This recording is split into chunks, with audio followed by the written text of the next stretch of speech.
قدیم زمانے میں ایک بادشاہ تھا جس کی 12 بیٹیاں تھیں، یعنی کہ 12 شہزادیاں۔ ان کی خوبصورتی کا کیا کہنا، سب کی سب ایک سے بڑھ کر ایک خوبصورت تھی۔ بادشاہ نے ان کی شادی کرنے کا فیصلہ کیا تو اس کو ایک حیران کن راز کا پتہ چلا کہ شہزادیاں رات بھر رقص کرنے کے لیے جاتی ہیں، مگر کسی کو یہ نہیں پتا کہ وہ کہاں جاتی ہیں۔ بادشاہ بہت پریشان تھا۔ اس نے قلعے کے سب دروازے بند کروا دیے تاکہ شہزادیاں باہر نہ جا سکیں، لیکن اس کی تمام کوششیں ناکام ہو گئیں۔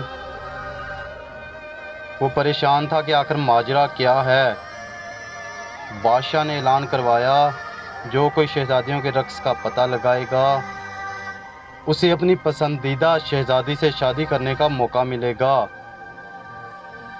اور وہ میرے مرنے کے بعد بادشاہ بنے گا، لیکن اگر وہ 3 دن تک اس راز کا پردہ فاش نہ کر پایا تو اسے موت کی سزا سنا دی جائے گی۔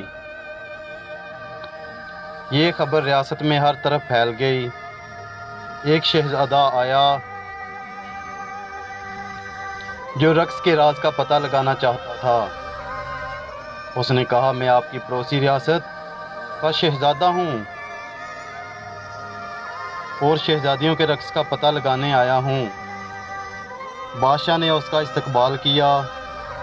رات کا کھانا کھانے کے بعد اسے شہزادیوں کے کمرے کے ساتھ والے کمرے میں سونے کے لیے دے دیا گیا۔ شہزادیوں کے کمرے کا دروازہ کھلا رکھا گیا اور شہزادے کا پلنگ ایسے رکھا گیا کہ وہ ساری رات ان پر نظر رکھ سکے۔ رات کو شہزادیاں اس کے لیے شربت لے کر آئیں، جس کو پیتے ہی اسے نیند آ گئی۔ جب اس کی آنکھ کھلی تو شہزادیاں رقص کر کر واپس آ چکی تھیں۔ 3 دن ایسے ہی چلتا رہا۔ چوتھے دن جب شہزادہ بادشاہ کے سامنے حاضر ہوا تو اس کے پاس بادشاہ کے سوالوں کا کوئی جواب نہ تھا۔ بادشاہ نے اسے موت کی سزا دے دی۔ یوں ہی بہت سے لوگ آئے لیکن سب ناکام رہے۔ پھر ایک دن ایک زخمی سپاہی اپنی قسمت آزمانے بادشاہ کے محل کی طرف چل پڑا۔ راستے میں اسے ایک بڑھیا ملی۔ سپاہی نے بڑھیا کی مدد کی۔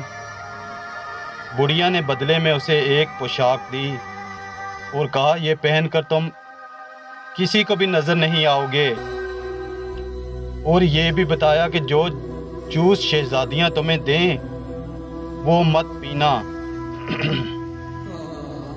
سپاہی بادشاہ کے محل میں پہنچ گیا۔ بادشاہ نے اس کا استقبال کیا اور اسے بھی شہزادیوں کے رقص کا راز معلوم کرنے کے لیے 3 دن دیے۔ رات کو بڑی شہزادی اس کے لیے جوس لے کر آئی۔ سپاہی کیونکہ بہت ذہین تھا، اس نے جوس پی تو لیا مگر نگلا نہیں، کیونکہ اس نے منہ میں سپنج رکھا ہوا تھا۔ جیسے ہی شہزادی کمرے سے باہر نکلی، اس نے سپنج منہ سے نکالا اور سونے کی اداکاری کرنے لگا۔ شہزادیاں اس کو سوتا دیکھ کر خوش ہوئیں اور رقص کرنے کے لیے تیار ہو گئیں۔ سب سے بڑی شہزادی نے اپنا پاؤں زور سے اپنے پلنگ پر مارا تو وہ زمین دوز ہو گیا، اور پھر ساری شہزادیاں اس خفیہ راستے سے نیچے اترنے لگیں۔ سپاہی یہ سب دیکھ رہا تھا۔ اس نے بڑھیا کی دی ہوئی پوشاک پہن لی اور ان کا پیچھا کرنے لگا۔ آدھا راستہ اترنے کے بعد چھوٹی شہزادی کو شک ہوا کوئی اس کے پیچھے ہے، مگر پوشاک کی وجہ سے سپاہی کسی کو بھی نظر نہیں آ رہا تھا۔ پھر وہ سب سے خوبصورت حصے میں پہنچ گئیں، جہاں درختوں پر لگے پتے چاندی کے تھے۔ سپاہی نے ثبوت کے لیے ایک پتا توڑ لیا اس کے توڑتے ہی ایک زوردار آواز آئی جس سے سب ڈر گئیں۔ آگے سب پتے سونے کے تھے۔ سپاہی نے ایک سونے کا پتا بھی توڑ لیا اور آگے جا کر ایک ہیرا بھی ثبوت کے لیے لے لیا۔ پھر شہزادیاں ایک جھیل کے کنارے پہنچ گئیں جہاں 12 شہزادے ان کا انتظار کر رہے تھے۔ ہر ایک شہزادی ایک ایک شہزادے کے ساتھ بیٹھ گئی۔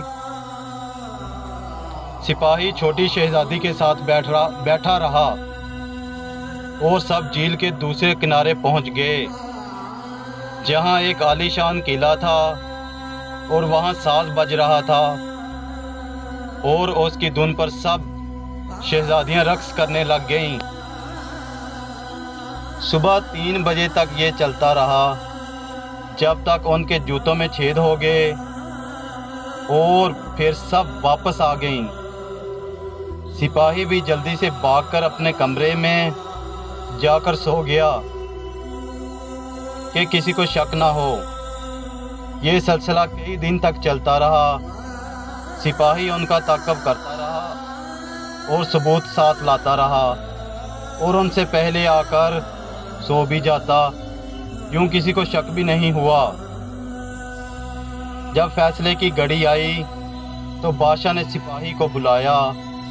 سپاہی نے کہا، علی جا، سب 12 شہزادیاں اپنے کمرے سے زمین دوز سرنگ سے جاتی ہیں جہاں ایک قلعہ ہے۔ اس نے ثبوت بھی دکھائے۔ بادشاہ نے شہزادیوں کو بلا کر پوچھا تو وہ سب مان گئیں۔